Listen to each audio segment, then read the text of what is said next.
Good. Yep. All right, rise for the pledge. Pledge allegiance to the flag of the United States of America and to the republic for which it stands, one nation, under God, indivisible, with liberty and justice for all. Good evening. Attendance? Certainly. Sorry. All right. President Dr. Reese, Present. Vice President McDonough, Here. Secretary Summers here, Treasury Hanser, Present. and Trustee Schultz, Here. Trustee Schaefer, Here. and Trustee Whitney. Here. All present. Good. All right, going down through the agenda. I don't know if you guys can hear me well. All right. Item number 2, any changes to the board agenda? I have none. Dr. Markovich had an emergency this evening, so she's not here. All right, number 3, school presentations. Mr. Boyd, principal at DA. Hello, thanks for having me. All right, so I'm going to talk just a little bit about some of our school improvement goals and a few points of pride going on at Daniel Axford Elementary. I know you guys have been really busy the last couple weeks, so we don't have any students or teachers or anything here. So I'm gonna, if you have any questions, feel free to let me know. Do you have a microphone? I don't think We were waiting for it to be charged, not sure if it's up. I think it's working. Just pushed off. Right there. Good. All right, oh, there we go. All right, so when we look at our school improvement plan at Daniel Axford, just like all of our other elementaries here in Oxford, we're focusing on the same areas. We have a reading goal, a math goal, we're focused on PBIS, and one of our individual sort of goals at Daniel Axford this year was to increase parent involvement during the school day, especially since COVID. Just really trying to open those doors back up and really make it feel like an elementary before those COVID days. So we've been successful with that so far. So we'll take a look at a few of these. Our reading and math goals really sort of focus around, and I believe you've seen this, is our teaching, learning, instructional handbook. So across the district in the areas of reading and math, it identifies non-negotiable things in our curriculum that all teachers should be teaching. So a big part of our focus in both reading and math is around like ensuring we're doing those things and we're fitting those into our schedule each day. Another piece, especially with reading and math, is our intervention. I'm sure you've heard over the last couple of years about win time and target time. At DA, we call it target time. We started it a little earlier, a couple years earlier. We sort of stuck with the name target time. You'll hear it as win time in other buildings around the district. But during that time, we use data collected from students to identify students that need reading or math support. And we target a 30-minute time during the day to provide that support where new instruction is not going on. So I remember when I was teaching in Oxford, it's been quite a while now, but I would have students pulled out while like new instruction was being given. And you know, the students not only are behind, but now they're missing more stuff. And so we devote, you know, time each day, especially in our first and second grade classrooms at Daniel Axford, to that intervention so they're not missing new instruction on top of those reading or math challenges that they're having. Our PBIS program at Daniel Axford, the really fun part of it is students receive PAW tickets for acknowledgement of behaviors that they've demonstrated at school. And then we have a PAW Ticket Friday event each Friday where names are called for students that were drawn. Students that were drawn at the end of each week. So it's fun. They earn little prizes and get to come down to the office. Sometimes the Wildcat visits. One of our goals within PBIS, this is our third, fourth year implementing PBIS, but one of our areas of focus, particularly at Daniel Axford, was extending the base of knowledge around PBIS to staff beyond the classroom teachers. So we really wanted to bring our noon aides in. You can see our building security guard, our paraprofessionals, and just be sure, they fully understand the program and the reasons behind having paw tickets and acknowledging positive behavior.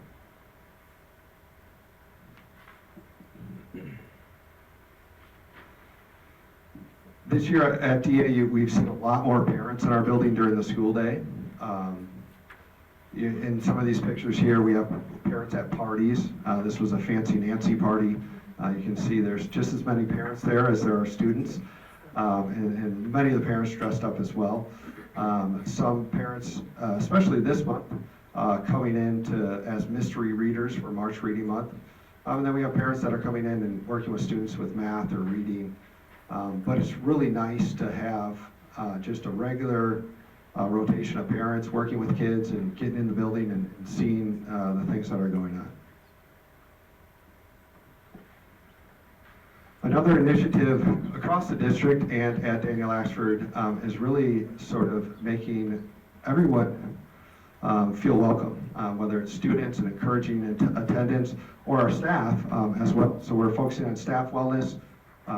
We've done some really fun days. Today was actually Nacho Average Staff Day, so we had a nacho bar today, and we had a lot of fun with that. We had a fun little selfie booth set up. But my favorite day of the year was Dress Like Your Principal. And so you can see some bald caps in there. Our dog even dressed up. Penny has a tie on for that day. It seemed to be kind of a roast Mr. Boyd day by staff, and so they were like fishing Mr. Boyds and a lot of interesting Mr. Boyds that I met that day. So those activities have just been really fun this year. We also have a picture there of our soup day for Super Bowl. I made some chili for that day. I wasn't the winner. I was disappointed, but I heard I came in close. So.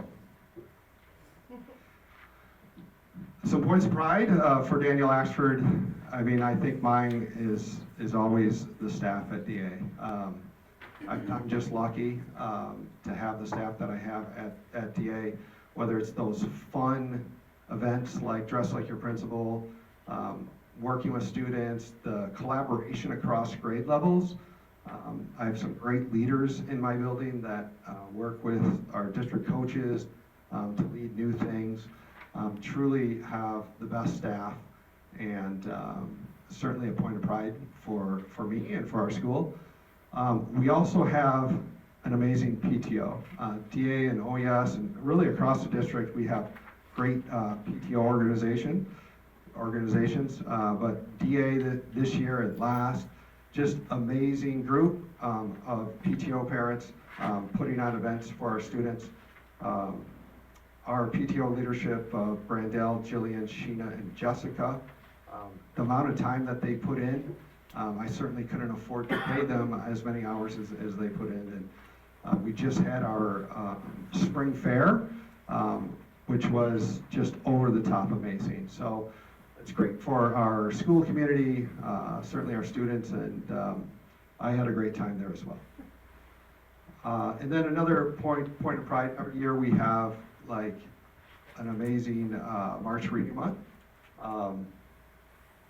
Okay. And so this year, our reading specialists, Mrs. Clippard and Mrs. Mumbrew, put together our Reading Month plan. Our library professional, Mrs. Moore, and then Mrs. Bull, one of our first grade teachers, does Battle of the Books during the month of March. So really fun time to celebrate reading during the month of March.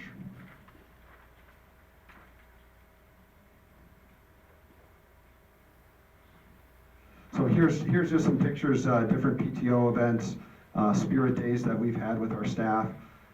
PTO even gets to dress me up as whatever they'd like, and this year I got to be a hot dog, which was just a special day. We did a little camp out as a prize for our fund run. And then in the center picture there sort of highlights one of our staff members, Danielle Collins, who was our DA Teacher of the Year this year.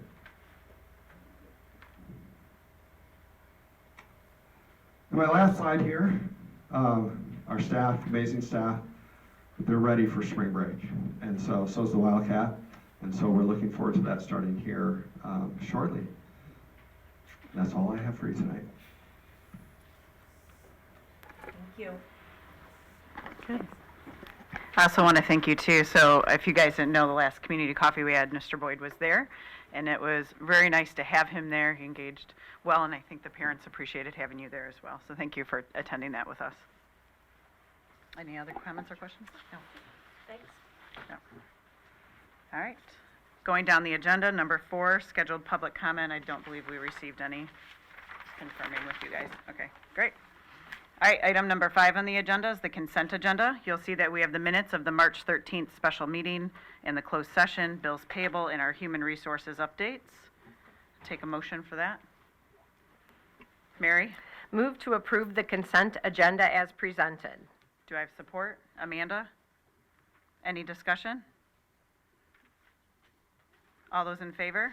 Aye. Aye. Any opposed? Motion carries. All right.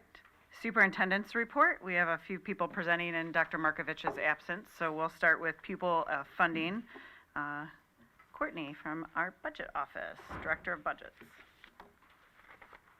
Thank you very much for having me here tonight. As Dr. Reese had mentioned, I'm here in case of Vicki doing a superintendent update. So I'm here to provide you with some information about pupil funding. Schools are funded by many different sources, including local, state, and federal revenue.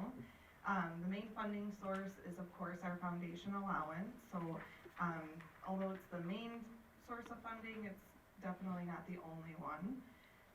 It's funded, or it's financed through a mix of state and local revenue.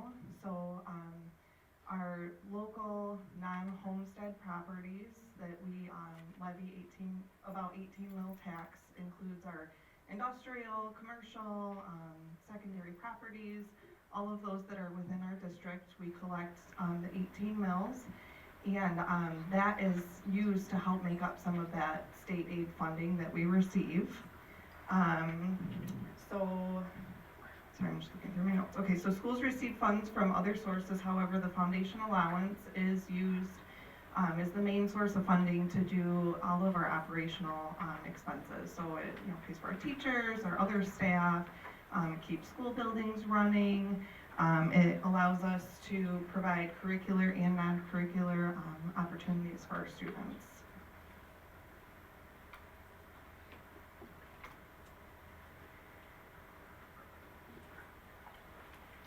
There we go. Okay, so on the foundation allowance was created by Proposal A in 1994 with the plain purpose of reducing the gap between funding among all the districts in Michigan. So the idea was that they would give lower funded districts more money and higher funded districts less of an increase each year to kind of reach an equalization. So you can see on this chart in 93-94 where the gap was very large. As we move towards the 16-17, the gap is getting smaller and smaller.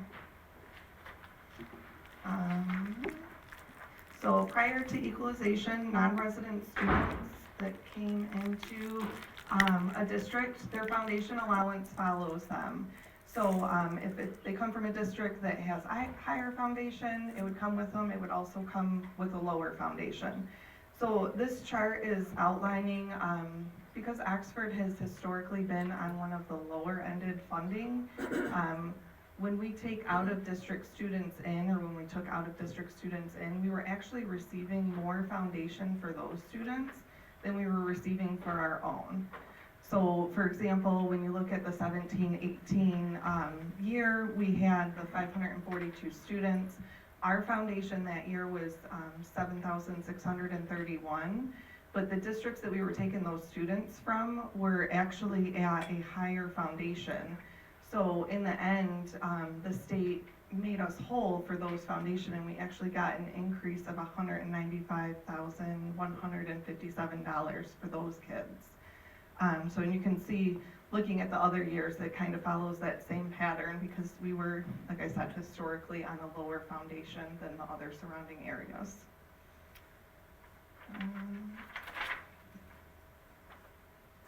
So as Proposal A went through the years, we did finally reach its goal in fiscal year 2022, where all of the hold harmless or out of formula districts were receiving the same foundation allowance. That year it was $8,700, and as the year, 2023 it was $9,150, and then this year is $9,608. So all districts in Michigan have received that same dollar amount per pupil. And again, although it's coming to us through state aid and it's called state revenue, it is a mix of that local revenue and state funding. So the way that the foundation allowance is made up is we take our 18 mills from our non-homestead, they take that and calculate how much money the state is going to make up to reach us up to that foundation allowance. That state and local mix will look different for every district, because it all depends on their non-homestead growth and their district population to determine what that mix is going to look like. But every district is calculated the same way based on those figures. So when you look at an example for us for 2024, using rounded numbers, our non-homestead local revenue is about $6 million, and again, that's that 18 mills that we levy on the commercial properties.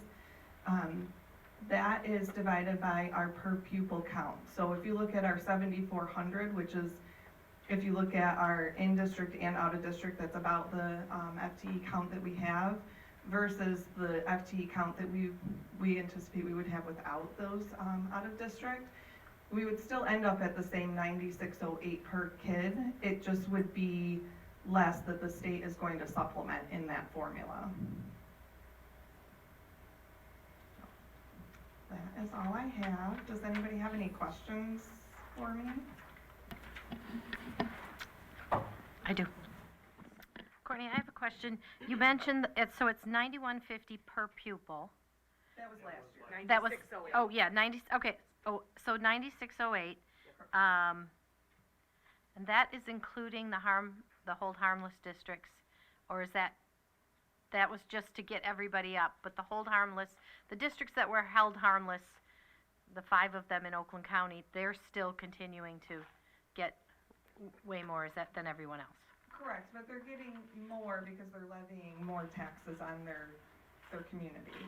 So they're not getting more from the state, from their businesses, yep. So they are able to recognize more in foundation allowance, but it's not because the state is giving them more, it's because they're receiving more money from their local. From their industries. Their industries, Right. correct. Right.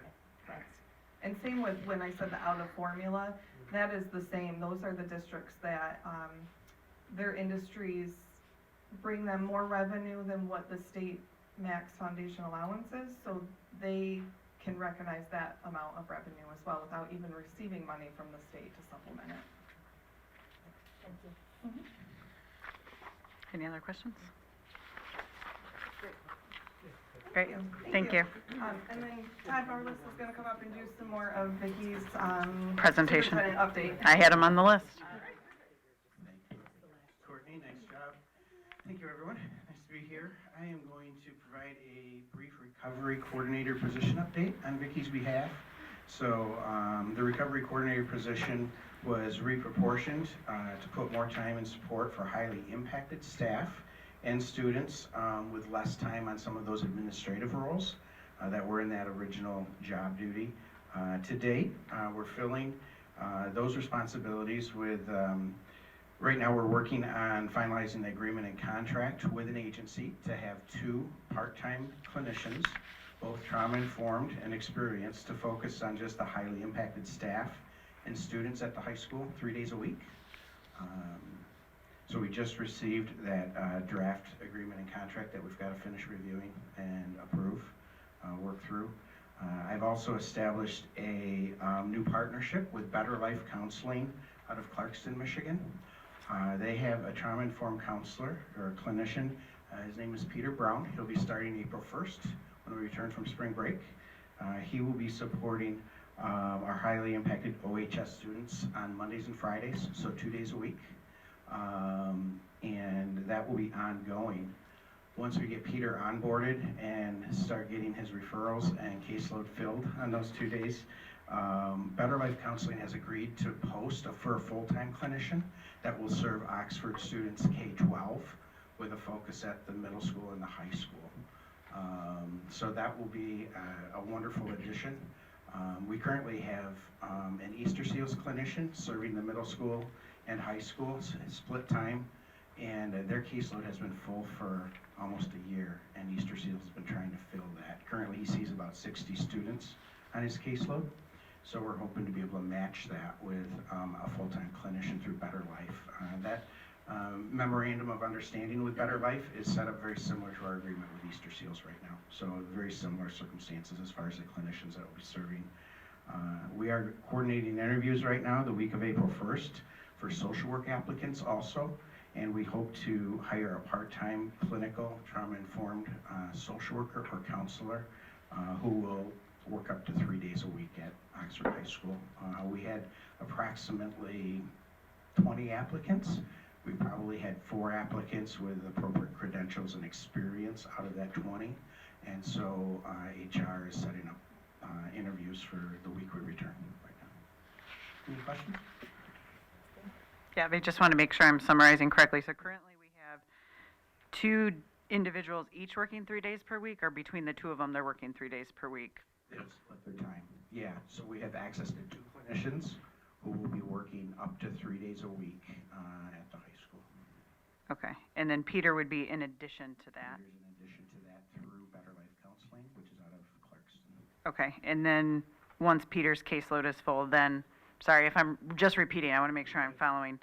Then we will get a full FTE that we could split between, because the middle school obviously has As soon- opportunities as well. Yeah, and actually our elementary schools too, we'd like to be able to serve our students at the elementary level that are in high need. And so we've actually structured it to where that clinician will be able to see some of our higher need students at the elementary level, as well as the middle school and high school. Okay, and then, And they're not gonna wait until Peter's caseload is full necessarily. Once we just get his referral process set up and start to get students on his caseload, they're gonna post that position. okay.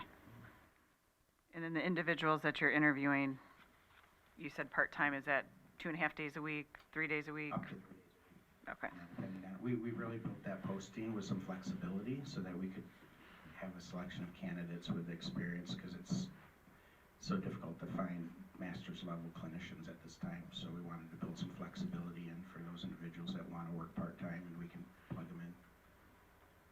so we're actually gonna end up with more capacity out of this, is what I'm, Certainly. my long roundabout way of If getting you there would was like me to capacity. read Vicky's summary, You don't the have team to, will- but. The team will actually provide up to anywhere from 9 to 11 days of on-site support each week, which would bear similar costs as the one employee that was giving us 5 days a week.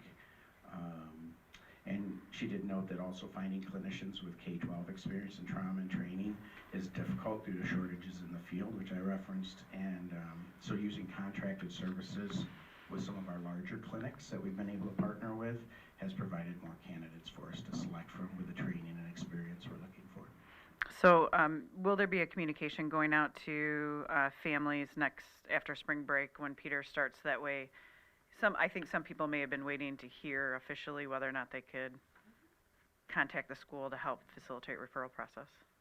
Yeah, I have just received their actual referral document with the Okay. process. We reviewed that earlier in the week this is the first time that Better Life Counseling has ventured into a co-located service in a public school.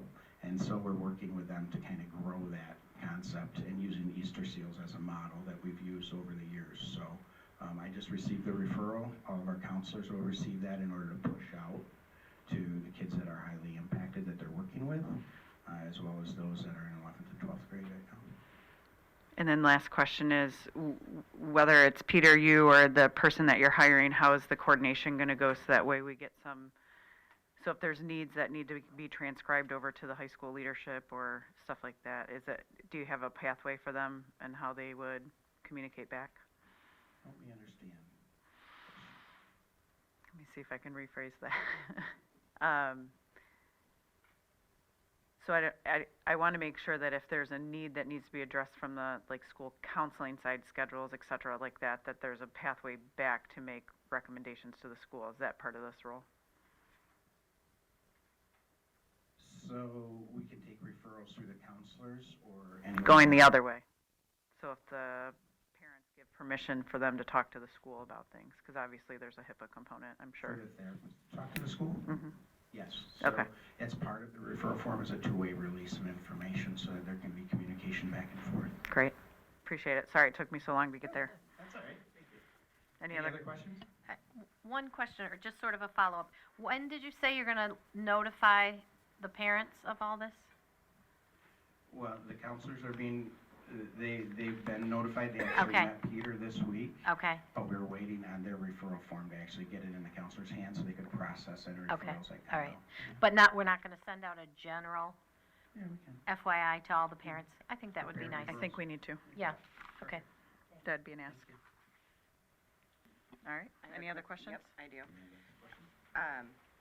So for all of the part-time people that will be coming in from, that aren't related to the school, are we mandating the training for Alice and the other components that they'll need to be in the school and working within that environment? They've gone through the HR process, so they've all been background checked and fingerprinted, and I haven't covered that with HR as far as what they're gonna require of our third-party vendors that come in. I can follow up on that, Amanda, and just Okay. confirm. Thank I you. do know that we did need to complete. Oh. She's saying yes? Kelly's shaking her head. Yes. I forgot HR is right here. at our Okay. table. Thanks, Kelly. Thank you. They're all of our contractors that work with students. Thank you. That posed a delay because of processing the fingerprints and background checks, I do know, because Peter was ready to start a couple weeks ago, so yeah. Gotcha. And then last one, all of these partnerships, this is still falling under the umbrella of that grant, It certainly is. and so we don't know about the extension yet. We have not heard from the DOJ regarding the extension of the Yep. EAP grant that Okay. funds us. Okay. Thank you. Thank you.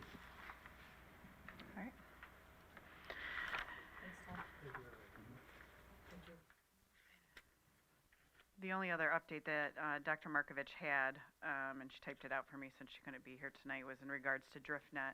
We'd received a couple just clarifying questions after the presentation last week as to what happened, and we'll go into deeper detail in the June quarterly safety update, but just as a brief overview, DriftNet is currently still a startup company, and they've had some difficulty deploying the product. For instance, we have some of the brackets hanging up. Some of the production has been delayed at the manufacturing side, from what I understand, but because of that, we've started to lose some confidence in the ability that they'd be able to deploy the product here at Oxford. What they have done, Oxford, and it was in our financial presentation, I recall a few board meetings ago, was applied for some different grants. So that way, even though DriftNet was coming to us through a grant that wasn't through the state of Michigan or another funding source as such, we would have some finances available should another product become available like DriftNet that we can then go ahead and purchase. And I don't know if Mike or James from the safety committee, if you have any follow-up.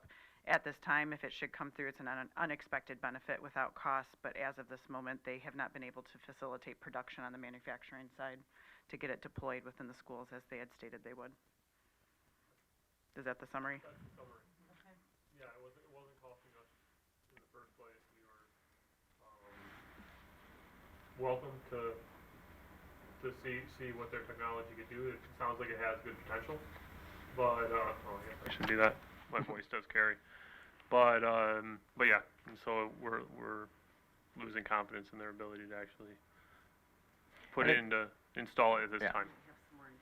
Yeah, well, I wanted to, I know from the safety committee side, we've been asking and looking for updates and stuff like that. I know from the school side, they're consistently reaching out and trying to get updates and stuff like that, but it's manufacturing delays and such and things that are out of our hands and stuff. And so, yeah, it looking at other stuff and other grants and stuff to definitely help out. Still hopeful. I mean, it has some promising stuff there, but, Yeah. In the interim, none of the Yeah. other security measures have been taken away, so. Right. All right, I think that was it for Dr. Markovich's items that she left us today. Next is Board of Education matters. We have review of some field trips. If someone would like to make a motion, they were on our last agenda. They were the robotics teams. Colleen? Sure. Move to approve the OHS Robotics Team 2137 field trip request to First Michigan State Championship, Saginaw Valley State University, April 4th through 6th, 2024. Do I have support? Mike? Any discussion? All those in favor? Aye. Aye. Any opposed? Motion carries. Second one? Do you want me to just keep going? Sure. Okay. Move to approve the OHS Robotics Team 2137 field trip request to First World Championship, Houston, Texas, April 17th through the 20th, 2024. Support? Amanda? Any discussion? All those in favor? Aye. Any opposed? Motion carries. Last one. Last one. Move to approve the OMS and OHS choirs field trip request to Camp Kopniconic, Fenton, Michigan, September 13th through the 15th, 2024. Support? James? Any discussion? Any, all those in favor, sorry. Aye. Any opposed? All right, motion carries. All right, item B on the agenda that was in the packet is 3 more field trip requests. Lots of activity happening around the schools. We have the OHS DECA field trip to the International DECA Conference, April 26th through May 1st in Anaheim, California. We have Oxford High School varsity football team field trip request to Covenant Hills Camp, July 29th through July 31st in Otisville, Michigan. And the Oxford High School 11th grade physics class field trip to Cedar Point, May 6th in Sandusky, Ohio. And those were in the packets if you had any questions. Those are all trips that have taken place before. Yes.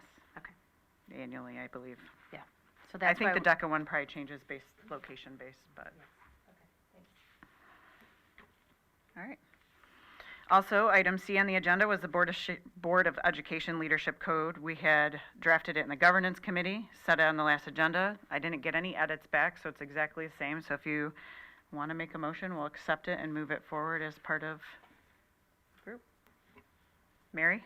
Move to approve the 2024 Board of Education Leadership Code. Do I have support? Amanda? Sorry, James.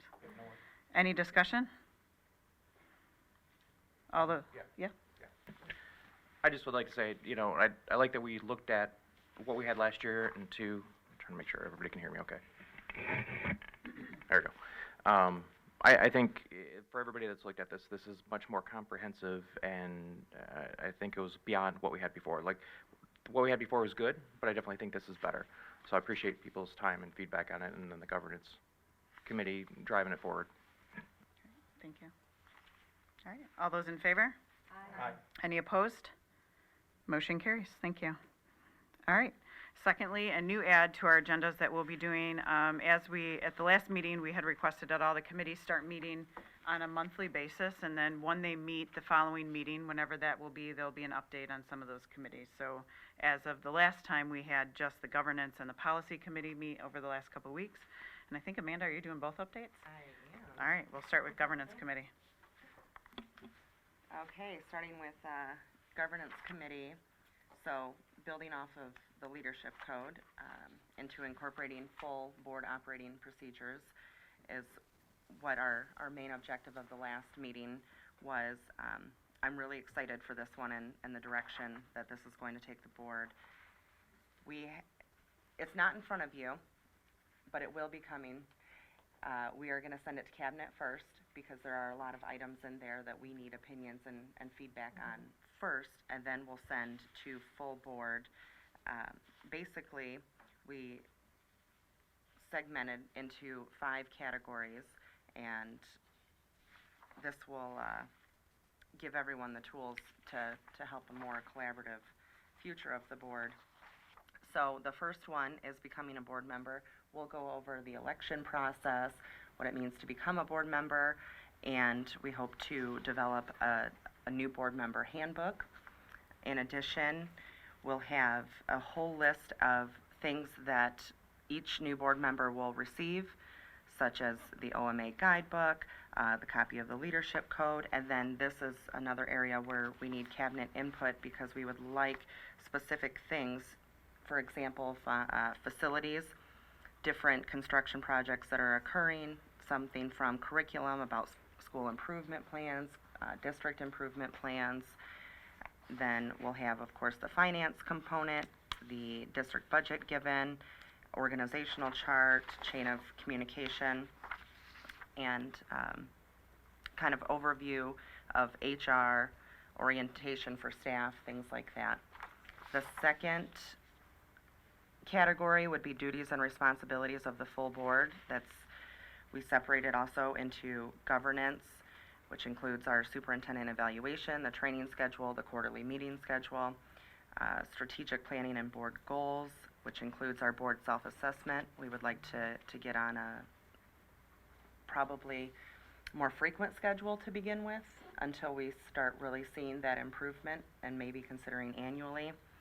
And then how we expect the agenda and the timeline to come out. We, again, need input from admin on school-based presentations, and we'd like to develop an annual board meeting agenda item calendar so that, for example, HR presents every May. So we are on a yearly calendar. Everyone knows when they're going to be presenting, and we also have the heads up to do our research. Next one, board member roles and responsibilities. We will discuss all of the president roles, vice president, secretary, treasurer, the nomination process. As you remember this year, I think we had tightened that up a bit, and so we would like to put that in writing and keep that practice for future. And as well as how each committee is formed. The next one would be the board expectations of the superintendent. We had written some down. This is mainly where we'll want feedback from you if you think about it over the next couple of weeks before this full document comes to you. We had come up with our ideas of transparent communication, informing the board of critical or major incidents, all litigation matters, comprehensive data, and regular metrics of policy implementation and adherence, as well as hearing from the feedback from the Student Advisory Committee. The last one that we ran out of time would be communication, and so at our next meeting we'll further develop that section of the outline, but that's just kind of an overview. We have a lot of items that will go, like I said, to admin and come back to us, and at that point we will send out to the full board and gather feedback to implement. It's a very rough draft. I have 2 questions on that. Yeah, absolutely. My first question is the new board member. What you mentioned about new board members, would it be a possibility that might be something that we could share or inform candidates? Absolutely, that is one of the goals Okay, of good. that section is we Great. would ideally have this on the website, and it would be a great resource not only for those who are considering running, Mhm. but those to understand the process and what is Good. expected. Because we'll also go in a deeper dive of what we expect of board members as well. If we want to be a 100 level MASB board, if we want Right. to be, Right. if we want vector training on board members, so those will be discussed further. So yes, Okay. thank you. Great question. My other question is, does the board currently, I know that when I was first elected or appointed many years ago, I met with every person in cabinet. on a day. I don't know if you guys still do that when you're newly elected, but I found it to be very helpful because, as you know, you're kind of drinking from a fire hose and you don't know what you don't know, and there's so many people that you don't know. So I don't know if that's You say something. like an introduction? Yeah, I actually did a Like day. orientation day. Yes. We did You that. guys I did mean, that, and it was kind didn't of, with the changing of the superintendents and all of that, it was kind of rotten, we at least got that in. Okay. We would like to have a more structured Yes, approach to for that. sure. Yeah. That's what we need. And we will be leaning into Ad Team as well and saying, this is what our thoughts are. Please tell us what the most common things that you're receiving from us. So that way it's kind of cooked into there and saying, you know, these would be the high-level things that we see a lot of questions from new board members. They all have experience dealing with new board members, and I think they'd probably lend some really great insight into how that looks. We did talk about predetermining that day before elections, so that way maybe as people are looking to run or get appointed, they have that day in January after they take their oath that they'll have that, so that way everyone's prepared for it, and it's an expectation because all of us actually have jobs most, you know, and that way there's some leeway time on that happening. And then in addition, I know Mike and I just did a site visit. We talked a little bit about making sure that if it's someone that's not as familiar with our district schools, to take the time as part of that orientation to spend a day with one of the principals and get to know a little bit about the building and the structure, the flow. Especially if it's someone that, you know, doesn't have kids in the high school, maybe just in the elementary, they can kind of see. So when they have some context when things are brought forward, I think it was incredibly helpful. Mike and I had a really fantastic day, and Daisha was a gracious host that spent many hours answering many questions with us. So. And we did talk about too, from the election standpoint, for people who are interested in running the board, we were talking about linking all of the things that they could read about, linking the Great idea. Oakland County Elections Office contact information Yeah. and schedule, because there's a certain date that you have to have your application in and your funding and blah, blah, blah, blah, blah. And then also MASB, there's a lot of things now online. Yeah. And it'd be that you- linked, so we're not responsible for maintaining that content, but it would be there for someone. But the links will It's a just great idea. be current links, and they Yeah. can, What I would add too is I still think there's a lot of work. You know, we want the operating procedures. I think it's going to take us a while, but this was the first, like if we're going chapter by chapter, this is chapter 1, right? And there's going to be other things that come forward, I think, so. Well, it's a lot of work. Absolutely. It's been needed for a long, long time, so Yeah. thanks. Yeah. We just want whoever comes on next to feel successful in the role as well. All right. Anything else for governance committee? All right, policies. Okay, I'll move right on to policies. I was really excited for this one too. So you all have this folder. Troon came and did a presentation so that we could explore whether we want to stay with Neola or switch over to Troon. They gave the presentation on the benefits and the process in board book. I didn't look today. Was it there? Yeah, awesome. Amanda, we posted it under that policy committee meeting. Okay, perfect. So if anyone's looking for that too at home, it'll be under the policy meeting in board book. It's their whole presentation on the benefits of switching over to Troon. And so just a couple things. Due to the schedule, if we do implement this, the preferred timeline would be completion by June 30th. This is to consider staff training, admin ability to facilitate that. It will be a large undertaking. The overall implementation process takes approximately 3 months. So we are asking for a decision at the April 9th meeting. And just to be clear, if the board does not want to switch, policy committee will then consider an audit of all Neola policies. So either way, a lot of work ahead in order to clean up and correct our policies that have been neglected. So also, important for you guys to know, I requested the full policy and AG book to be left at admin office. So if you want to go in and look at it, it's pretty large, but it's a good thing to look at. Alternatively, in your folder, there is a list of all schools using Troon policies, so you could go onto their website and look at it from home. Now, just keep in mind that some policies are optional, and some districts may opt to add, omit, or customize their policies. So the one in admin is basically your full comprehensive list. For those at home that wanted to look, a couple examples are Swartz Creek and Oakland County ISD. If you want to look on their website, you can get an idea of what the Troon policies look like. And so all of this information is in your folder, and Troon is also available for any questions over the next few weeks. And just a couple things to point out. The cost is comparable to Neola annually. Troon is slightly cheaper, around $500 cheaper.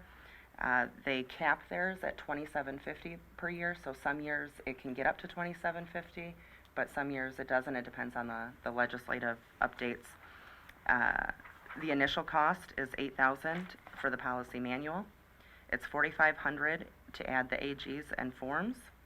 And also in the office that you can look at our handbook samples, they're $1,500 for the employee and student handbooks. This all includes the 30% discount we receive for being retainer clients. Couple things to note.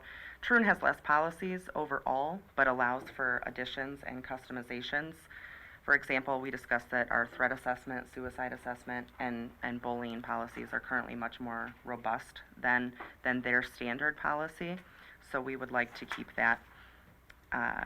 Something I know Erin will appreciate is that all of the policies have up-to-date case law citations listed for each and is revised each year. There is no cost during implementation and in the future to ask questions about the policies. However, once we're getting into customizations and things that they'll need a lawyer to review, there is a cost associated with that, which we have done before for our Neola policies.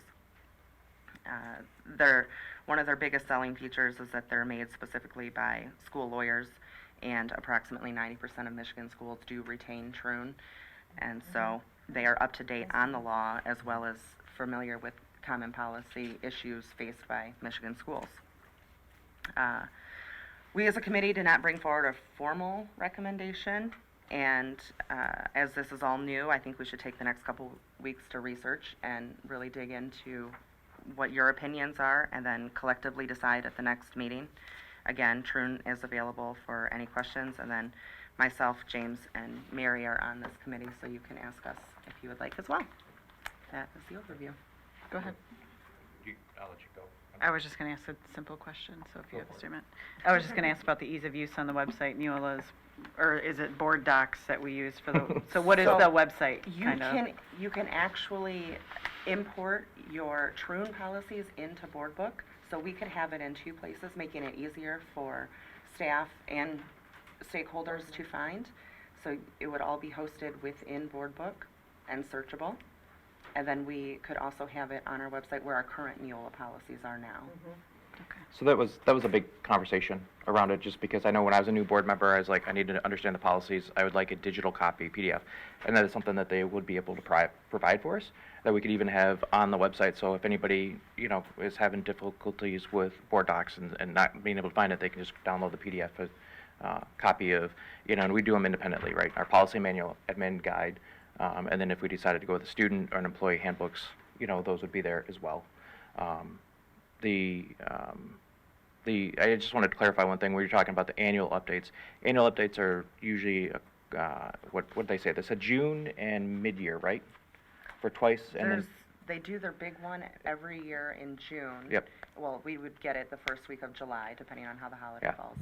And then there are some that will happen mid-year, but that is dependent on legislation.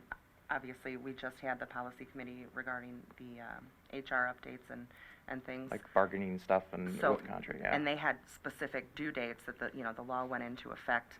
That was before July, so they will do some mid-year updates when required by law. So just, because we asked about that cost, right? And so they cap it at the $2,750 per year for all their updates. A lot of times it's not there. So for instance, last year was just a little over $1,900, but they expect, like this year, if they were to do for the legal review and everything of every stuff, it would definitely hit pretty close to the cap. As you know, we talked, and to add on to what Amanda said, around the latest stuff that we've moved from an at-will to work, right, state, if I'm saying that correctly. Those things that are coming through and stuff. And we've already done the pre-work for that. laid the foundations, but bringing that across, would be the bigger part of it. What was the other thing that, I did like in their presentation, or I do know that in some of the stuff when we've been in the policy meetings, we usually look for legal opinion from a lawyer in the school field. A lot of times they're going to Troon anyways. So, you know, this is kind of beneficial because they've already pre-done the work for it when they recommend the policies that are there. As you look through it, you're gonna see the numbering systems a little bit differently and stuff, but, you know, I think it's a bit more content what we want, especially the referrals to the, like the MCL codes and such. They also include, with the policies, the cross-references where there are other policy numbers that are related to a certain policy, which was really helpful, because that's one of the things that we were missing in ours also, is to be able to see what is related to this policy. So I thought that was a great benefit. Thinking about the work that's coming up for policy committee, it was just something to consider. There is an initial investment in this, but I'm also considering the investment of time of the policy committee as well as lawyers to review things that we need to change in the policies we have now. It may just be a little too cumbersome, but because we can work directly with lawyers, because Troon, you work right with the lawyers, if you have a question, you call a lawyer. You don't have to talk to your sales rep, which is beneficial. It's also, I'm sorry, I lost it. I had something else, but yeah, just the, if there's things like Amanda said, if there's things that are specific to us that we want to add, that's not a problem to do that part of that customization, because there are some things that are really important in the policies that we have that may not be addressed, because their policies don't necessarily get so specific that you're over guessing trying to figure out what some of them say. So I think that's really helpful. That did jar my memory too, actually. There was one other thing that they offer is a quarterly Zoom meeting for all of the districts that use their policies. And so they do that 4 times a year, and it's usually on a Thursday or Friday, I think you said. Thursday and Friday, I think it is. And any of us can. For free? Yes, for free. As a So courtesy. this is all included, and they spend a few hours, and any one of us, anyone from another district, can jump on there. If you have any questions, you can listen to the other questions that other districts may have regarding the policy. So I thought that was a good feature too. So I do have another question. So as we look at implementing this, so if it takes, you said 90 days? Yeah. During that time, how do staff get trained to understand the new policies? I'll go because that was my question. That's why we're trying to do the target of June 30th, because that way they'll have time to develop in advance and then train over the summer.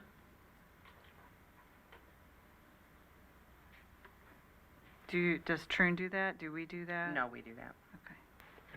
So is there some key, not that I think that, a policy is a policy, people know what policies are, but if there's some fundamental differences that occur in some policies, does our admin team get advanced training from Troon to pull those out so they're aware of where they are? Because with any type of big change like this, I want to make sure we don't have gaps.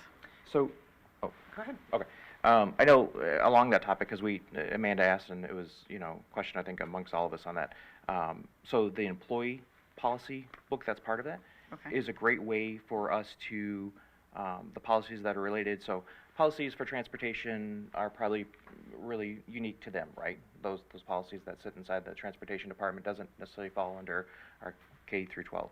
The employee handbook stuff would allow for those policies specific, and that's where the ad team would have the time over the summer to be able to get that employee handbook together with the policies that are relevant to their role and their position within the district, and then everybody would get a physical copy of that. And then what we don't have here, what's in the book, is actually a back tear-off sheet saying, I received it on this date, signature and stuff, and then that way we can do it for documentation purposes, that they got a copy of it. And that's something that can be put out not only to the brand-new employees that show up mid-year, but, you know, as we review it and at the beginning of the year, as we do the welcome back and all this stuff. So normally, Ad Team would talk about what policies have changed and do overviews and stuff like that, but I like the physical copy that, you know, these are for your role, these are what you need to know, and that isn't just a template of they give you the stuff. We bake that or build that out to what meets our district's needs. So that's the $1,500? Yeah, And and that's then- just the one time, that's not a, It's not a per nope, book? nope. Okay.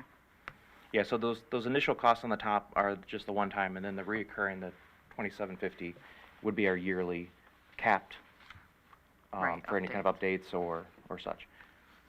Okay. All right. Are you seeking feedback from Ad Team too with some of this stuff? Oh, Not that- absolutely. Okay. So they know this is coming. Right. Yeah, Vicki had indicated that she was already going to be sending some of those policies over to them in their respective roles and gathering feedback. Okay. And so April 9th, we'll have it back on the agenda. Yes, so please take a look at that, reach out to Troon or any of us with any questions, and hopefully we can be prepared to discuss and decide at that point. All right. Any other questions? Awesome. Good work, guys. Thank you very much. Good work. Yeah, it's a lot of work on that. Okay. Item number 8 on the agenda, curriculum and instruction. Mr. Wolf, secondary curriculum presentation.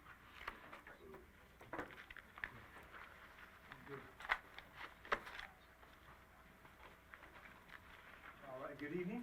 I've got 3 items for you today to present and then ultimately seek board approval on. The first, jumping right into it, is a statistics course at Oxford High School. And we currently offer an AP statistics course and usually run about 3 sections of that a school year. We've noticed that students have inquired over the years around a non-AP course.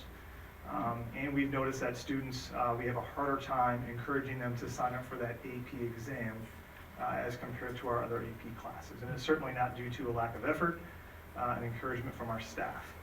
And so we reached out to students over this current school year to see who'd be interested in a non-AP class. Most schools, Oxford High School size, have a non-AP version. And at Oxford High School, we lack some of the general math sequencing courses beyond Algebra 2. We have an abundance of AP and DP courses for the advanced tracks, but when you boil down to the general math sequence, we really have pre-calculus, functions, stats, and trig, and then it jumps into the AP and DP courses. So this would follow a general math sequence and provide students better opportunity and allow us to hold that high level of rigor for our current AP stats class. And so we did have a high level of interest from students. We had a lot of work and effort from one of our rock star math teachers at the high school, Becky Morgan, kind of front this up. And Becky and some others who have taught AP stats have been able to identify the resources they currently use and some free resources as well that we would utilize for this course. They've gone as far as to build out a framework of the curriculum, but we're at a point of which we wanted to present this course to you to see if you would approve it for our students to take in this upcoming school year. And so I can pause and ask if you have questions now before I get to the other 2 items, or I can at the end circle back and see if you have questions. I'll take that as a move forward, okay? The next item is also for Oxford High School, and it's surrounding our personal inquiry project. This was board approved back in 2021, but we've had some delays to it. We're not requesting any changes to the personal inquiry project experience. What we are requesting is to add a half credit earned for successful completion. And so we've had the opportunity to run this class as an elective choice, and it's gone fantastic. Our students right now are currently working on it in freshman advisory class. And so if you remember in that advisory class, Students will work on their educational development plan. It's time allocated for that. Students will work on social emotional SEL lessons. And students will also work around our PBIS lessons for behavioral expectations and different routines around the building. And our freshmen then in the second half of the semester will, or school year, will work on the personal inquiry project. And so if you're familiar with the PYP exhibition, it's pretty similar. I know that's got a good liking by our community. The difference is that this is more of an active exploration into the future, or what your future interests might be, hence the term inquiry. And so it really allows students to build their critical thinking skills in a cross-disciplinary sense. It allows students to work on their investigation and questioning techniques, learning various thinking routines and techniques, and their research skills. And it also allows us to target those ATLs, which I know you've heard that acronym amongst many over the last year or two. Those are the approaches to learning, and those are, in most cases, executive functioning soft skills. Communication, self-management, of course I mentioned research skills, social skills, etc. And so when we've ran this class here in the last few years in a pilot sense, Abby Prater, who is our MYP coordinator and our PIT coordinator, has done a fantastic job building this class out and really training staff on how to facilitate and guide students along their own independent experience with this. And we've learned pretty quickly that it of course does take a lot of motivation, like any other class within the high school, but we're looking for another incentive for students, a hook, so to speak, for kids to want to continue to be motivated and work through it. We are not seeking this to have a grade received for students, and so we don't want this to have any impact on a student's GPA. We feel that goes against the essence of what the personal inquiry project is. It should be intrinsic, self-driving. It should not be a checkbox of I did it complete, where's my grade, so to speak. So, but we are seeking a half credit for students to have a successful completion for it. We have the rubric used and the process developed for how we would grade it, which would be amongst all staff at the high school, not just our freshman advisory teachers. And it allows them as well to see within their curriculum where there are opportunities to give kids more exposure in their own personal inquiry projects. Another way, is there opportunities in class where we can have kids work on their PIP through a paper, a research project, et cetera, because it really is a cross-curricular type activity. So I included some of the potential language that we would seek to add to our course catalog so it was clear. We would have this reflected on students' transcripts, but only as a credit earned. And we would not be seeking any change to our overall graduation of 26 credits. This would give kids just another chance to aim towards that 26. And in the end, we think this could be some leverage for students to stay continued and motivated on working on it. And the last item is the personal finance requirement as part of the MME. And this has gone into effect here recently. It's been discussed the last few years by the state. And what is it? Well, it includes 7 content expectations for students that they must receive starting with next year's freshman class. And so graduating class of 2028. We are requesting approval to have these standards embedded into our economics course. They currently are in our economics class, but we want to do a full assessment of how deep are we going as compared to these new content expectations. So far in our initial review, it does not seem very different at all from what we're currently covering, which is great. Some schools may not be able to say that. Our first review was looking at our financial management class, because we do have a class, Financial Management 1 and 2. And in looking in that, we had to dig into our master schedule and our staffing. And what we ran into, at least at the high school, was quite a bit of restrictions, and where it would limit some of our OSTC students on being able to take some of those full program experiences, as well as some of our performing arts programs like band, orchestra, and choir. Would create some issues for our diploma program students as well, completing that full program of study. Not a great deal, but some issues with our OSEC program students. and as well as some staffing certification limitations we would have.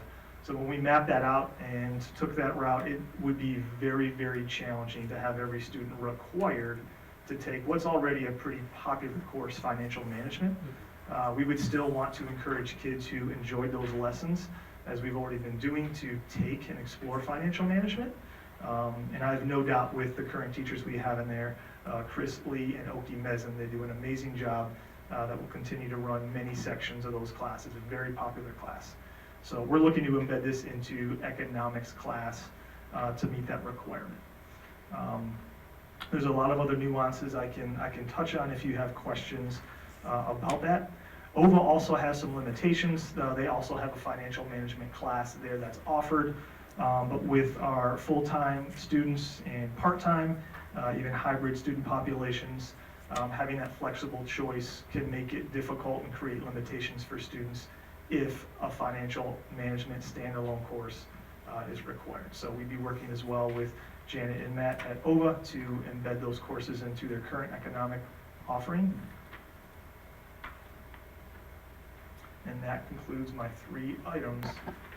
What questions might you have? I have a couple. For the statistics, just so I think it was clear, but just to reiterate, so there seems to be about 1/3 of the kids that would have taken a standard statistics. So is that like looking at next year, it would be 2 AP classes and 1 non-AP class? Is that kind of how it?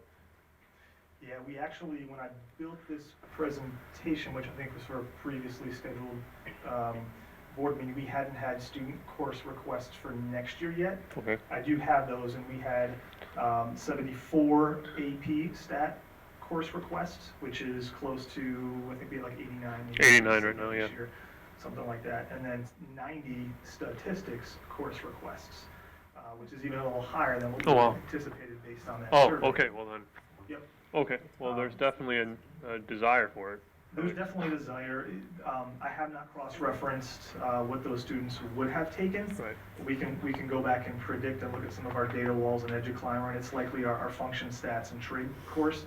It is a little bit lower in rigor as compared to like pre-calc, let's say, and certainly as compared to AP stats. This stats is a little higher in rigor as compared to that function stats and trig, which I think is really the niche that we were looking and hoping to meet. Okay. And then, I mean, I guess just a comment on the personal finance. I just appreciate us trying to get it into somewhere that is kind of already a course that all the students take. And we actually, one of the classes that we sat in on, they were going over budgeting. And I think it's invaluable.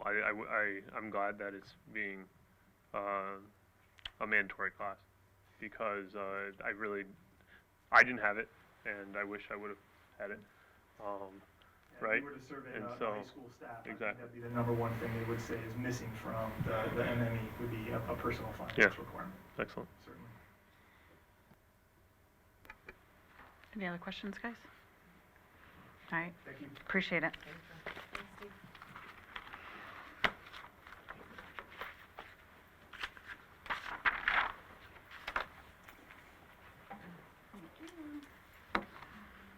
All right, we are going to move on to item 9 in the agenda, which is the unscheduled public comment.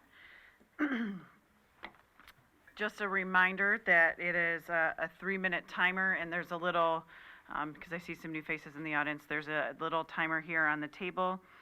It will start flashing yellow, and then red, and then beep. There's a handful of cards here, so I ask that everyone respect the 3-minute time so we can get through everybody on this list. Go ahead and start with Matt Santella. Sorry if I mispronounced that.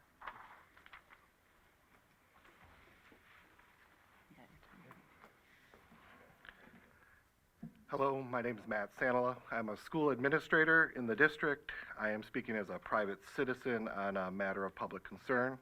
My views don't necessarily represent the district's opinion. I am not speaking on a district official capacity. I want everyone to know that I respect the students and the staff in their recovery, and my heart goes out to the families who had students that were lost and students that were injured. Recently, I started listening to a novel, Beneath the Scarlet Sky. The main character is a young Catholic Christian man, 17 years old, who helps Italian Jews escape the Nazis, placing his life and the lives of his family and friends in peril. I have not finished the book yet.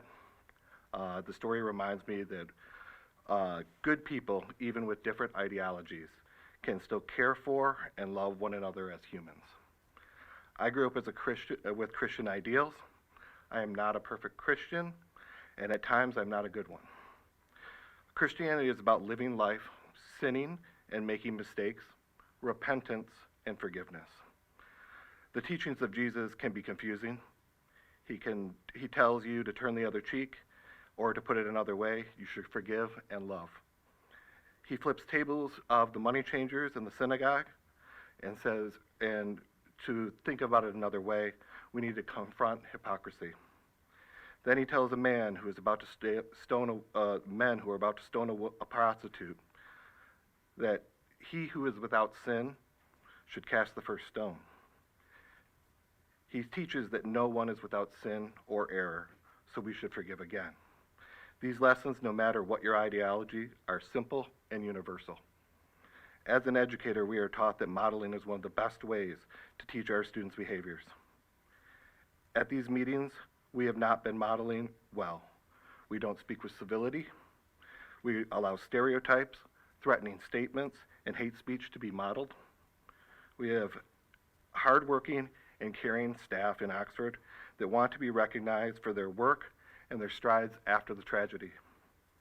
They fear taking pride in those recent accomplishments for fear of the mob and cancel culture. Are these the behaviors and ideals that we want to model for our students and our children? Even if there is going to be a future cost.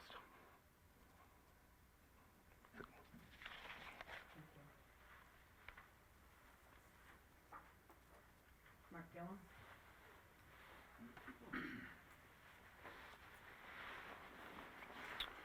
Today I'm here for the memory and honor of Tate Muir, Hannah St. Juliana, Madison Baldwin, Justin Schilling, and the precious families. Today I'm reminded that these children should still be alive had it not been for the gross negligence and wanton indifference of the November 30th, 2021 Oxford Community School board members, including Heather Schaefer and Mary Hanser, who are here today, along with administration staff members, including Stephen Wolf, Jim Rourke, and Pam Fine.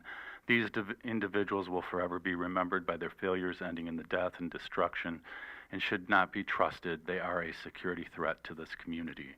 Our students should be alive today and home thriving with their families. The ongoing mistreatment and abuse towards the victims' families and our school community are inexcusable and intolerable.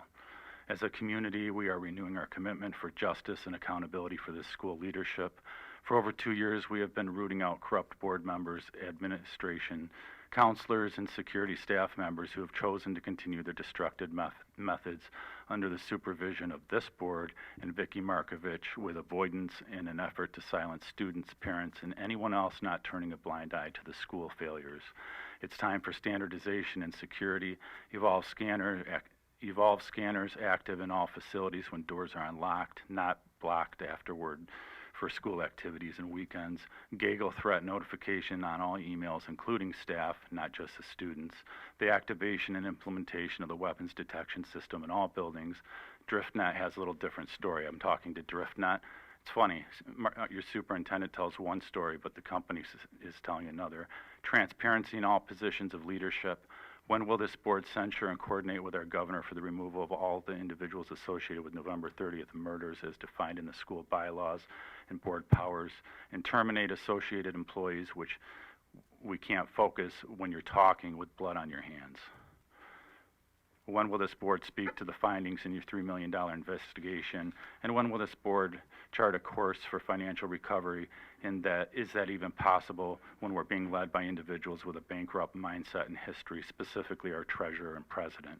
It's time for psychological evaluations and a drug consumption analysis on all board members, administration, and counselors. When will the board speak to the pile of lawsuits against the school? When will the board stop abdicating its authority and leadership to employees? It's time for fresh leadership. It's time for a new election cycle. It's time to end the incompetence, aggression, and cover-up of this administration. It's time for transparency at every level. Our students, our teachers deserve better. Our community needs a team of proven leaders that can be trusted and respected to move this community towards a path of healing and prosperity.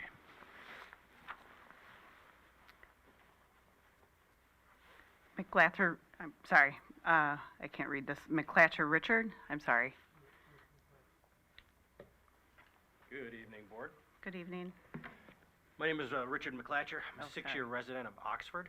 I have two sons that go to OHS, and not for ego purposes, but so that you understand that I have a background. I've been in public safety, all three disciplines, almost 30 years now.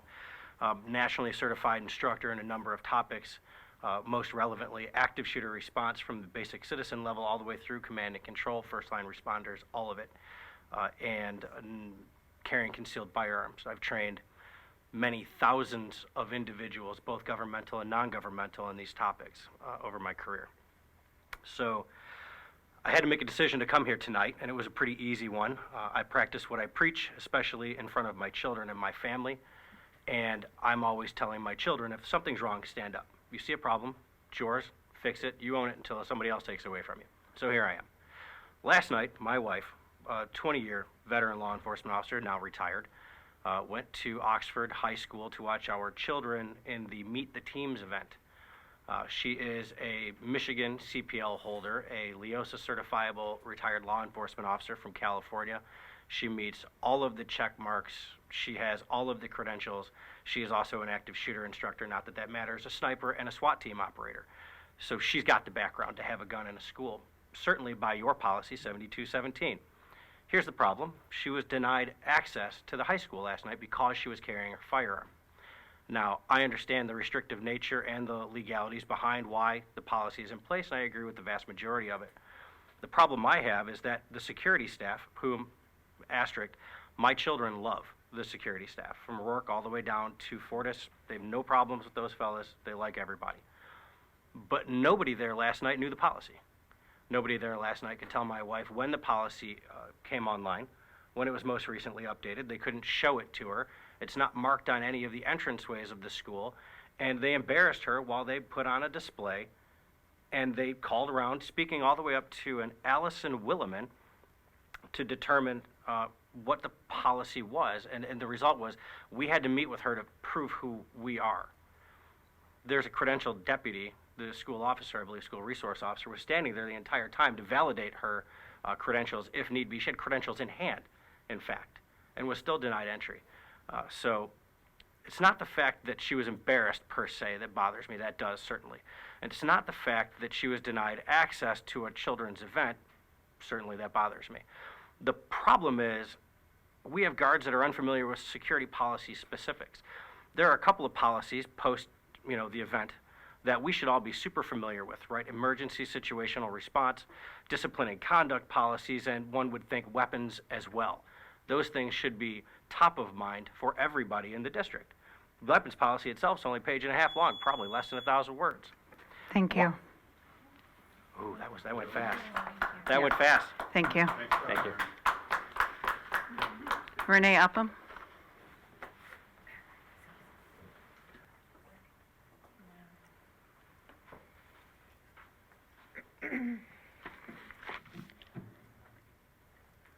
Good evening. I'm sorry. Before I start, I'm sitting there thinking that my son really could not have gotten worse leadership to set an example of how to act with integrity after a school shooting. We're almost 3 years out. I felt this way since the day after it happened, and nothing's changed. I'm using my time here tonight on behalf of Tate, Hannah, Justin, and Madison's families, and all of the students and families who stand behind them, and there's a lot of us. Due to some archaic and inexplicable immunity law, it may appear Oxford Schools is untouchable. And indeed, right after the shooting, your very lawyers pulled staff in, I was one of them, to tell us that you are untouchable. But do not fool yourselves. You have not come out of this unscathed. One need only look at the national media coverage and comments from around the country to see that you have dragged this district down. Comments following the 2 trials were overwhelmingly against this district. Parents are found guilty, and all I'm reading is people are asking, where's the school? Why aren't they being charged? I love this district. I hate seeing those comments, but they're deserved. You have supporters, I don't deny that, but I was not prepared for the amount of vitriol expressed towards Oxford schools from the media and the public after the trials. Again, you deserved it. The students don't deserve it. The teachers don't deserve it. The decision makers deserve it. You have refused to hold people accountable and let them go. You have refused to show transparency, and you went kicking and screaming into an investigation that you didn't even want to have. You have shouted down kids at board meetings. I was there. You have treated families shabbily. You have bloodshed in one of your buildings, and you have yet to say, we are so sorry, we messed up. So you may feel untouchable and ready to move on and get back to the status quo, but that will never happen, not without truth, accountability, and a removal of everyone involved in this debacle, including board members. The families have asked for very specific things to begin the process of restoration, and you refuse. Families have asked for people involved that day, including board members here, to leave or be asked to leave, and you have refused. We will work to get immunity for schools in cases of violence completely abolished. Karen McDonald may not be looking at you closely right now, but you are not exonerated. Moments in life you failed to show courage or integrity, and you failed to stand with those suffering the greatest, stay with you until you decide to make it right. In the past 2 years, people I respect, from educators to legislatures to journalists, have told me if they sat on the school board or in an administrative position here, there is no way they could live with themselves if they participated in this charade. My question is, how does your conscience allow it?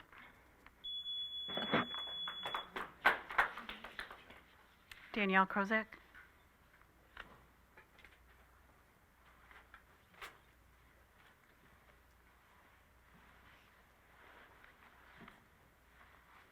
Good evening. On January 5th, 2022, just 36 days from the tragedy, EJAC and Hopkins were signing proffer letters with the Oakland County prosecutor, and while it did not officially promise anything, the action speaks volumes. The rest of us were grieving, spiraling with anxiety, being guided by Dr. Henry, misled by the Attorney General, misled by other governmental officials, waiting for a recovery plan, and preparing our children to return to a murder scene, against all expert advice. The principle of accountability refers to the responsibility held by a person or institution for a specific set of duties. It entails being answerable and liable for fulfilling those duties, and being able to provide an account of their actions. Liability indicates that a person is answerable for those consequences resulting from a specific action. It's been 842 days since Tate, Hannah, Madison, and Justin were tragically killed. 8 others injured and all others traumatized while on your watch. It is the duty of this board and the administration to keep our staff and students safe, and we failed. You failed. 842 days, and we continue to seek accountability for the families and for ourselves and for our children and for the staff. Accountability is a full investigation, including the response and recovery actions of the shooting. It is well within your duty and obligation to ensure that this is done. Immediate removal of the remaining staff involved on that day, waiting for June layoffs, is not accountability. Board members, you know who you are. You need to step down. You failed in your duty as a board member to hold Superintendent Throne accountable, causing tragedy. Accountability is public admission of wrongdoing. It is the board holding the current superintendent accountable to the highest standard, daily, not waiting for her to leave. It means ensuring those who were part of the failure and have now already left the district to cease and desist proclaiming themselves as safety experts in webinars and safety conferences in the name of Oxford High School.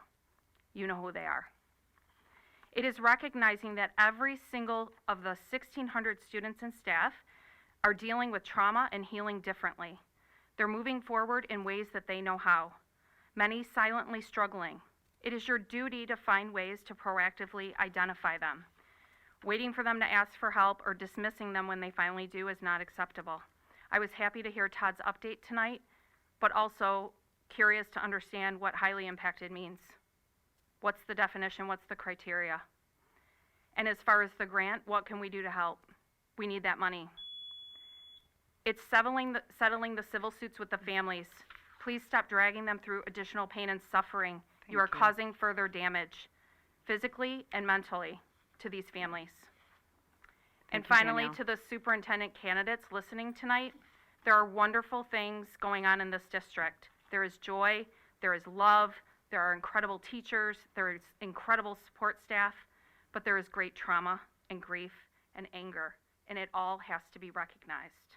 Accountability allows us to move forward. Thank you. Thank you.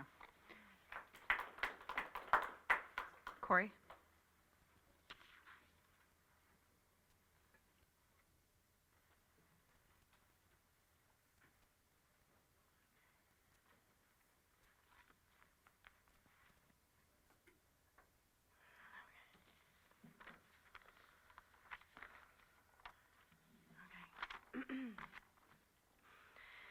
I continue to ask for accountability because when it comes to the loss of life from violence in a school, the focus should always be on the victims. This school community wants so badly for things to be as we would have them, instead of what has happened before, after, and during the shooting. At least if there was a full investigation, the school could honestly choose what actions would actually help rather than being misguided and reactionary. I know things are challenging right now, but they're difficult for all of us, especially the victims' families, survivors, and their families. Over the past 2.5 years, the school has shut them out and disregarded them, devaluing the lives of Madison, Hannah, Tate, and Justin, along with the student survivors and countless others who continue to struggle. They are not fighting this fight alone. They know who stands with them, and the school should want to stand with them too. That should be the legacy of Oxford. We want a full investigation. Facts do not cease to exist because they are ignored. What could have been done before the shooting to prevent it? Why didn't our O team implement our own emergency operations plan and threat assessment policies? Was it because of the Team O culture? How was the threat assessment grant money used? Why didn't the board oversee then Superintendent Throne to make sure he was directing the assistant superintendents to complete reviews and implement policies? Was it because he was retiring? Heather and Mary, maybe you could answer that question since you're still here. And I'm really concerned that a counselor and dean of students missed the distressing signs of a kid who was at the peak of crisis in front of them. Their job was providing support and guidance for students and addressing student behavior. They were hired for their expertise, right? All the signs of crisis were present. The shooter expressed more than half of the markers used to assess threats according to our own policies. And even a low-risk student should have prompted intervention, and the team should have done the assessment. The Board of Education put policies in place so bad things like this don't happen. What good are they if they're not practiced and used? Did the district actions that day create or increase the danger that the shooter presented to students and teachers? We don't know because there wasn't a full investigation. We want the full story of that day, and because we don't know what to change, if we don't know the full story. Now, what measures have been put in place that would have prevented November 30th? We don't know because we haven't had a full investigation. There were 4 parties who were responsible for this horrific tragedy, unfortunately the school district being one of them. Until the district takes responsibility for their part in the tragedy, the divide in the community will remain. And you are preventing the healing from these families. People need to listen to the families and what they are asking for. They will start to heal the moment they feel heard. Thank you. Marissa Prince.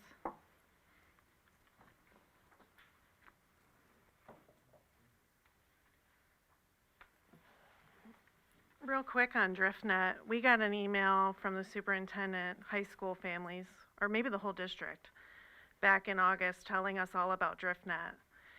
And then we find out you lost confidence in it, we don't know when, and it was never installed. It was supposed to have vape detectors and all this other stuff. So shouldn't we get an email telling us it's not actually there? When can I expect to get that? And who's going to direct the superintendent to send it? I've asked for that and it hasn't happened. That's like the very basic level of transparency that I expect as a parent of a high schooler. So we're at our first board meeting since the conviction of the shooter's father for manslaughter, and the families of our sweet victims, Madison Tate, Justin, and Hannah, have formed a group.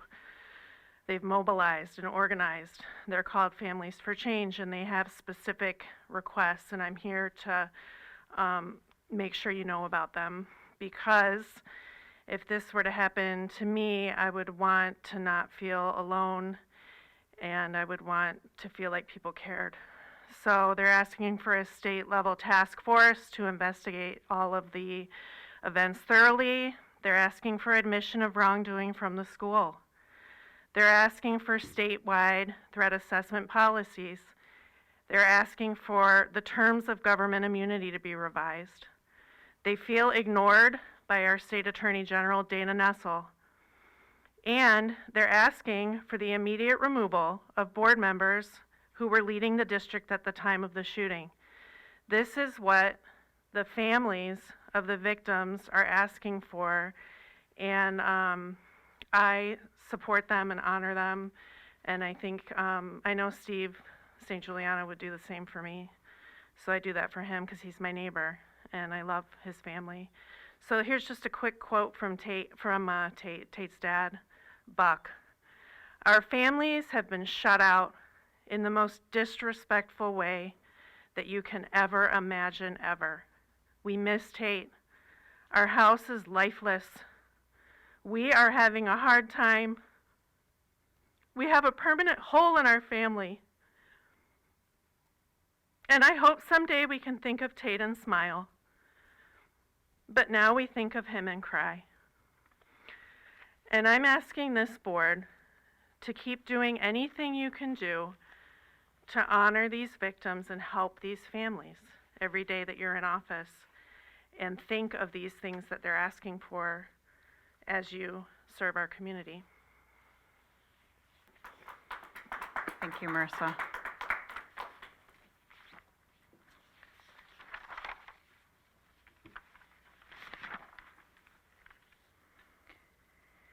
Item number 10 on the agenda is our scheduled activities. Spring break obviously is next week, so I hope all those are traveling stay safe. No administrative clarification. Any final board comments?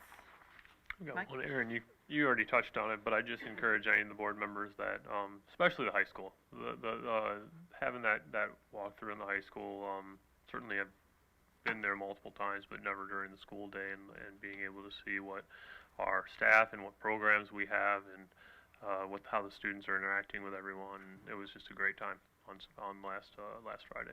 So Yeah. I'd encourage any board member to do that, and I know Dave should welcome it.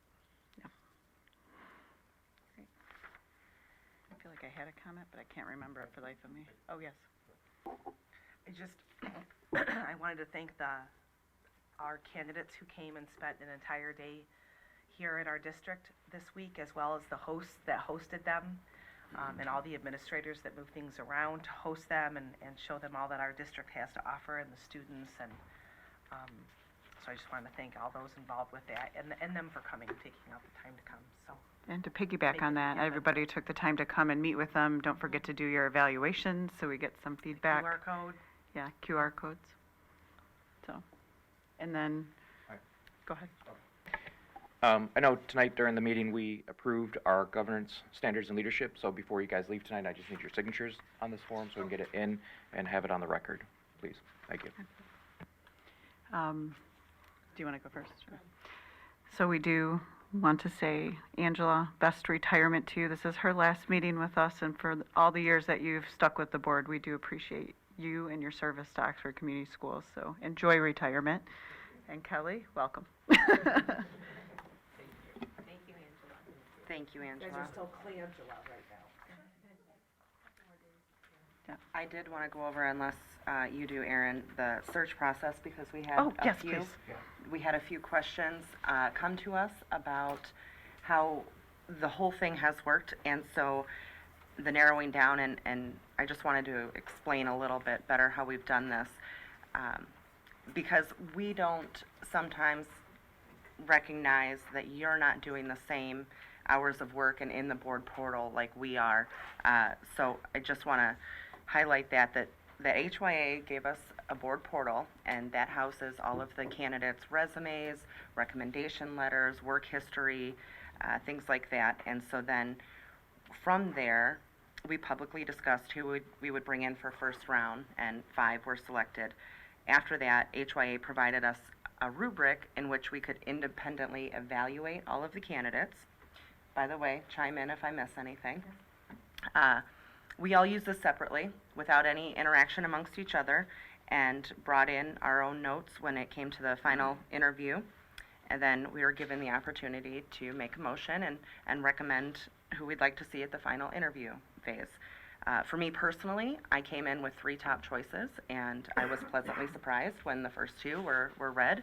So I went ahead and nominated the third that I really liked. Since those were the top 3, I didn't nominate any others, and so I assume that you all were on the same line of thinking with that. To the question of discussing the candidates that weren't nominated, for me personally, I feel like that would have added insult to injury, that not only are we not bringing them back, but then we're going to publicly discuss the reasons why. And it's very important to consider that they have full-time jobs to go back to. Some of them are also seeking other superintendent positions. And we really do appreciate the time that they gave us to come here and interview in the first place. So I hope that kind of clarifies some things around the process, and I do want to sincerely apologize for not communicating that clearly enough. One of the aspects that we identified that needs work is transparency, and so we are committed to improving this. One of the candidates actually said something that has stuck to me since then, and I'm sure I'll garble it, but if you leave a communication vacuum, it will inevitably be filled, and so I think that's a good lesson for us. So thank you to everyone who reached out with your questions. I do appreciate that. We all do. It has given us an opportunity to see where we still have gaps. And then again, like Erin said, moving forward, please do provide feedback, because I spent today reading them, and I know some of you have as well, and it is very insightful, and it is going to be a very tough decision. We have 3 great candidates, so thank you everyone for your participation. One last thing, sorry, I'm going to skip over that if someone wants to come back and comment, but before I forget, we did get this today, and I do want to recognize Erin. The MASB sent over her outstanding achievement. She gained the Level 2 Award of Merit, and there will be a ceremony from OCSBA honoring all those who received that. So that is a wonderful achievement, and I thank you for your dedication to continuous learning, Erin.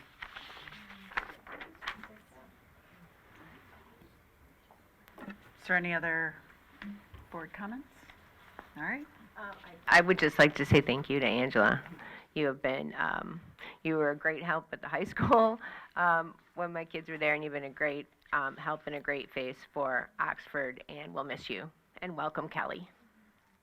All right. Who's been in Oxford for a while, but new to that office. All right, meeting. Are you ready? All right, meeting adjourned 8:08. Have a great night, guys.